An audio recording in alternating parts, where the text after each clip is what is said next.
dan sebagainya itu memang ada yang menghendaki rekonsiliasi tidak jalan. Ini terjadi. Menurut saya sekarang ini ada mesin yang bekerja untuk menciptakan salah paham di kedua belah pihak. Dan saya bersyukur. Itu termasuk akun-akun, ya kan, desas-desus, opini akan terjadi ini dan sebagainya. Semua itu menurut saya propaganda yang sedang dilakukan untuk mengadu domba dan membuat transisi kita tidak lancar. Jangan discontinue. Jangan ada proyek nasional yang kita mangkrakkan, yang kita tinggalkan. Itu semua uang rakyat, Pak. Itu sama dengan pertanyaan, kenapa Tuhan tidak membunuh iblis? Bukankah iblis memproklamirkan untuk oposisi terhadap Tuhan? Kenapa Tuhan biarkan iblis? Karena itu pelajaran. Bismillahirrahmanirrahim. Assalamualaikum warahmatullahi wabarakatuh. Sobat-sobat ngabaring kabar terkabar. Semoga selalu dalam keadaan sehat walafiat serta diberikan rezeki yang halal, berkah, lancar, dan juga banyak. Akun Fufu Fafa yang dituduhkan adalah milik Gibran. Isinya menyerang Prabowo Subianto yang merupakan presiden terpilih selanjutnya, sedangkan Gibran adalah cawapresnya. Hal ini menjadi polemik karena ada banyak tuduhan. Isu akun Fufu Fafa ini adalah cara bagaimana memecah belah antara Jokowi dan juga Prabowo. Fahri Hamzah pun ikut angkat bicara. Saat ditanya, beliau mengatakan bahwasannya itu adalah cara-cara bagaimana propaganda. Cara-cara propaganda memecah belah antara Jokowi dan juga Prabowo yang merupakan satu kesatuan menurut Fahri Hamzah. Bagaimana video Fahri Hamzah tersebut? Mari kita simak bersama. Let's go. Dua hal lagi yang saya mau konfirmasikan ke Bung Fahri tentang sangat kuat juga tudingan ya bahwa ada yang akun Fufu Fafa. Itu kan juga rame sampai sekarang.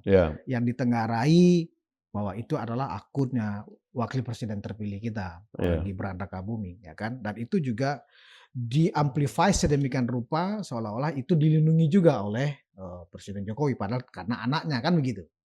Nah, tujuannya kan apa? Bahwa seolah-olah publik harus disadarkan bahwa Gibran itu orang yang sebelumnya punya pemikiran yang tidak positif kepada Prabowo dan keluarga, kan begitu ya. Itu satu lagi, saya ingin juga konfirmasi bahwa Jokowi sudah membentuk pasukan berani mati.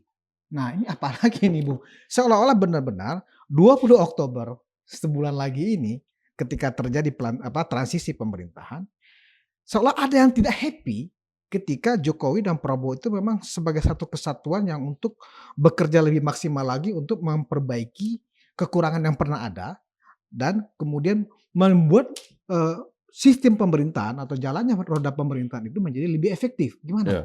Ada nggak happy kayaknya? Saya kira sih ya memang kelompok yang berusaha sekuat tenaga untuk menggagalkan rekonsiliasi itu tentu ada, dan saya percaya bahwa ada banyak negara lain di dunia ini yang memang tidak mau Indonesia sebagai negara besar, negara yang begitu luas, ribuan pulau, lautnya begitu luas ya, seolah-olah pemisahnya begitu luas gitu, budaya, bahasa, dan sebagainya itu memang ada yang menghendaki rekonsiliasi tidak jalan. Itu sebabnya diciptakanlah elemen-elemen pemantik pertarungan elit. Sebab kadang-kadang kalau saya kan karena anak muda tapi suka bergaul dengan yang tua-tua, itu saya suka tuh. Kalau ada dua orang tua berkelahi, saya suka tanya apa yang terjadi dengan dia dengan orang itu, dan saya nanti ke yang satunya lagi saya tanya apa yang terjadi. Tidak ada yang substantif. Hanya ada pemantik di tengahnya yang memancing ya supaya ada perasaan benci jarak jauh begitu. Yang sebenarnya nggak ada apa-apanya gitu. Coba lihat aja konflik-konflik yang pernah ada di antara para pemimpin, nggak ada yang substantif juga. Ya kalau kita sebagai rakyat dan sebagai anak muda ngeritik itu, Nggak ada itu, ya kan? Apa sih sebenarnya? Bung Karno dan Pak Harto apa sih? Itu orang baik kok dan saling memuji, ya kan? Dan seterusnya lah ya, antara apalagi kalau Pak Jokowi orang sangat, ungkapkan isi hatinya. Antara Gus Dur dan Bu Mega, nggak ada juga, itu kan waswisu, isu-isu aja. Dan seterusnya lah, antara Pak SBY dan Ibu Mega apa sih? Ini soal karena Pak SBY maju, ya dan lain-lain lah. Ini terjadi. Menurut saya sekarang ini ada mesin yang bekerja untuk menciptakan salah paham di kedua belah pihak. Dan saya bersyukur karena Pak Prabowo membuat pernyataan yang lantang, siapa yang mengganggu, yang mencubit Pak Jokowi, kami semua berada di belakangnya. Kan kira-kira gitu. Saya kira itu adalah assurance, jaminan dari Pak Prabowo.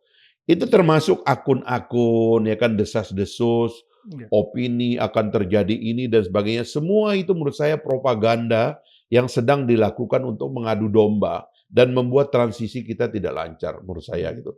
Nah, karena itulah yang kita harus lawan. Dalam transisi ini kita harus melihat satu yang baru.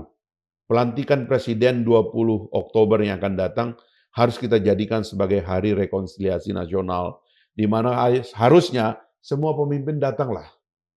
Pak Ganjar dan Pak Mahfud datanglah mengucapkan terima kasih dan salam selamat kepada yang terpilih, kepada Pak Prabowo dan Mas Gibran. Mas Anies dengan Pak Muhaimin datanglah mengucapkan selamat.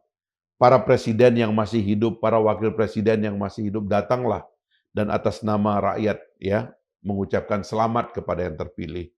Terimalah inisiatif-inisiatif pemerintahan yang sudah ada. Jangan discontinue. Jangan ada proyek nasional yang kita mangkrakkan, yang kita tinggalkan. Itu semua uang rakyat, Pak. Ratusan triliun itu uang rakyat.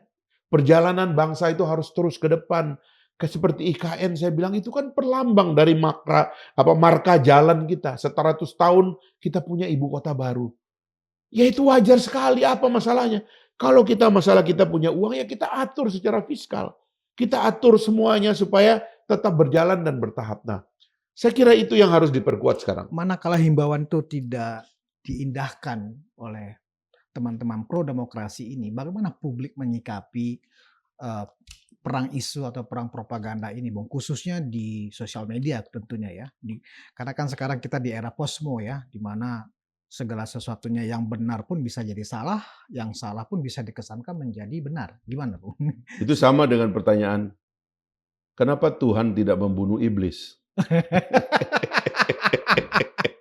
Bukankah iblis memproklamirkan untuk oposisi terhadap Tuhan? Kenapa Tuhan biarkan iblis?